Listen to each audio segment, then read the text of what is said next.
A time when the mountains of Ionia were far too silent. One night a baby was left on the stone steps of the Kinkou temple. Who left the child and why was a great mystery. Kinkou was an order that did not like questions, so they took the baby in without asking. Many years later, it was told that the child, who began life as an abandoned infant, was first called Govos, then was given the name Yusen by his master and adoptive father Kusho, and finally chose the name Zed for himself. Zed's childhood did not pass easily or lovingly like the tales of Ionia. In Kinkou, even love was measured. A concept called balance taught the limitation of every emotion. But Zed was not limited. There was a constant emptiness inside him. He filled that emptiness with something else. Ambition. He wanted to be the best in training, because he believed that was the only way he could feel valuable. And there was only one person who truly challenged him. Shen, Kusho's son. They grew up in the same place. They sat on the same wooden floors, received the same punishments from the same masters. Shen seemed as if he had been born with calmness. Zed wanted to learn calmness, but he never could. Years passed. The world outside Ionia grew stronger. Somewhere, Noxus was rising. When they came to Ionia's lands, war became inevitable. Villages burned, families were slaughtered. Kinkou did not directly participate in the war, with the aim of preserving balance. Zed was forced to watch this. And while watching, he realized that this was not his understanding of balance. Zed's understanding of balance was simple. If people were dying, someone had to answer for it. Into this fracture entered an older nightmare. Jin. Jin was a serial killer who committed murders in Ionia during Zed's youth, a ghost who saw his victims as art and became the terror of villages. Kusho, Shen, and Zed swore to stop him. They thought capturing him would be easy, but it took years. Jin's trail extended as far as theater and opera troupes passing through the Xian region. Jin disguised himself as a stagehand working behind the scenes. Eventually, the clues led to a place called Jian Pass along the Gajan River. It was a passage where water flowed but no one felt at peace, because some places are ideal for committing a crime. That day, the plan was simple. Zed would chase Jin, Shen and Kusho would corner him. Zed ran. He thought he had caught Jin, but Jin showed Zed that the one who looked like the hunter could in fact be the prey. He knocked Zed to the ground with the hilt of his weapon. When Zed came to, he was tied to a chair. In front of him was a pier, and on the pier stood a woman, Yevnai. Jin had taken the Kinkou symbol pendant from Zed's neck. He wanted to learn that it was a marker allowing Kinkou to track him. This event became a turning point in Zed's life. Because Jin did not merely kill, before killing, he made you the audience of his art. He turned all of his prey's emotions into a stage. At that moment, the wall shattered. Shen had caught Jin.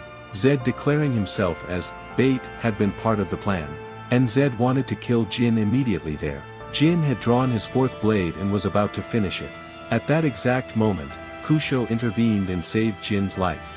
Kusho's reasoning drove Zed mad. Jin was not a demon, he was human.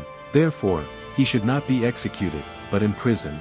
Jin spent years in prison. There, he could behave like a good student. He improved in art, craftsmanship, poetry. But no one could heal him. For Zed, this was an unacceptable decision. Because Zed saw the survival of a monster like Jin not as balance, but as a mistake. His trust in Kusho broke for the first time that day. Shen supported his father's decision. The feeling of loneliness inside Zed grew.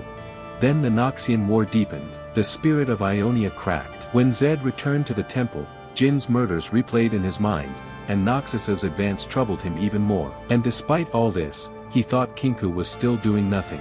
That was the day Zed descended into the temple's secret catacombs. There, he found a black, ornate box, something only masters were permitted to open, forbidden to those like him. He looked inside the box. Shadow filled his mind like a fog, contempt for the weak, the promise of power, a dark spirit magic. After the box, Zed's entire world had changed. He began to transform from a student seeking justice into a weapon that would impose justice with his own hand. Zed confronted Kusho and openly demanded, Kinkou must attack Noxus with all its strength.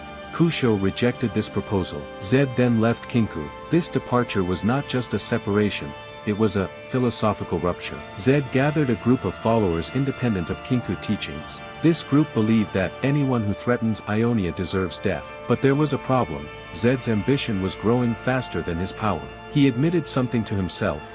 Without the power in the box, he could not become the war machine he desired. So he returned. Zed went to the Kinkou temple with the shadow warriors he had gathered. And at the gate, Kusho met him. The old master laid his weapons at Zed's feet. "Turn back from this path," he said. "Return to balance." What happened next became legend throughout Ionia for years. Minutes later, Zed stood on the temple steps. In one hand, the box, in the other, a bloodied blade. Zed had killed Master Kusho. As the Kinkou warriors stood in shock, Zed's men raised the temple. Zed seized control of the temple. The Order of Shadow was officially established. This pierced Shen's heart like a knife, because Kusho was Shen's father, and Zed had once been Shen's brother. After this event, Shen continued the role of Kinkou's Eye of Twilight.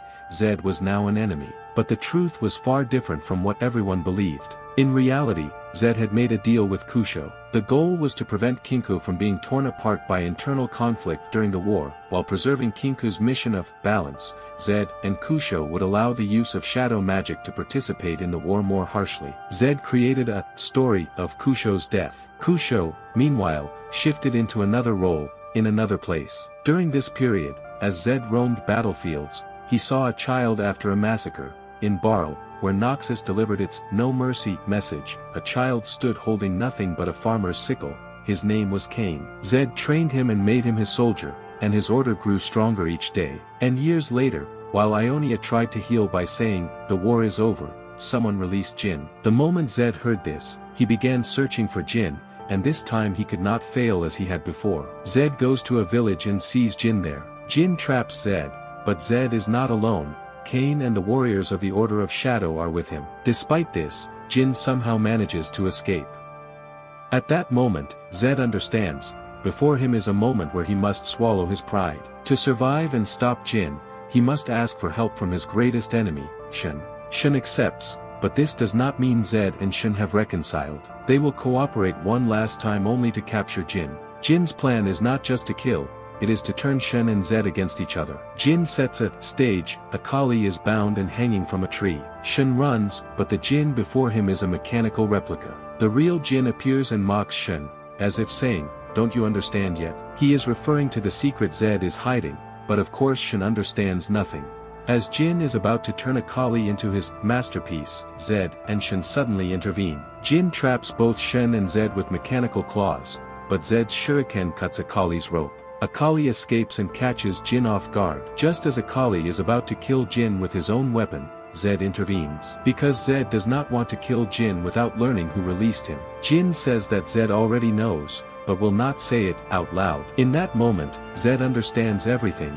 Master Kusho released him. But he does not reveal it, because everyone except him believes Kusho is dead. He cannot tell Shen directly, because he has sworn an oath. Afterwards, Zed keeps his word. He throws Jin at Shen's feet, says, "Our deal is done," and disappears. 3 weeks later, Zed searches for Master Kusho in Ionia, while also hoping that Shen has discovered the truth on his own or that Jin has told him. But neither has happened. Eventually, he finds Master Kusho. He has gathered power within another structure. But the real question is this: why did he release Jin? Kusho answers by saying that Ionia needs fear to survive. If the people are afraid, they unite, invest in armies, become more militant, and Jin is the perfect tool for that fear. Zed is horrified, because even Zed sees death as an equation. If he kills one person, it is to save others. Kusho, however, is willing to sacrifice thousands of innocents. Kusho tries to draw Zed to his side. He even proposes the madness of releasing Jin again. Zed refuses, and Kusho,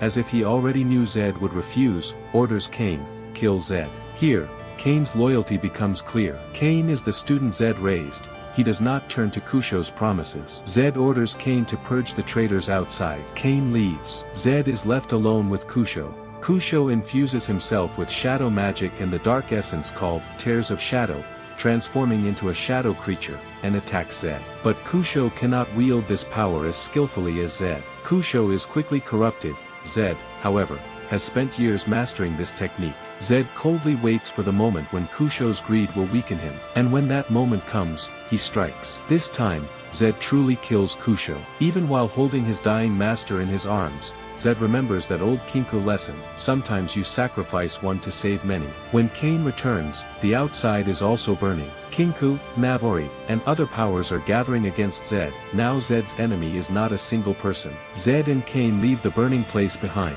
Shen still hates Zed. he is unaware of everything that happened. Zed, however, because of his oath, never reveals the truth.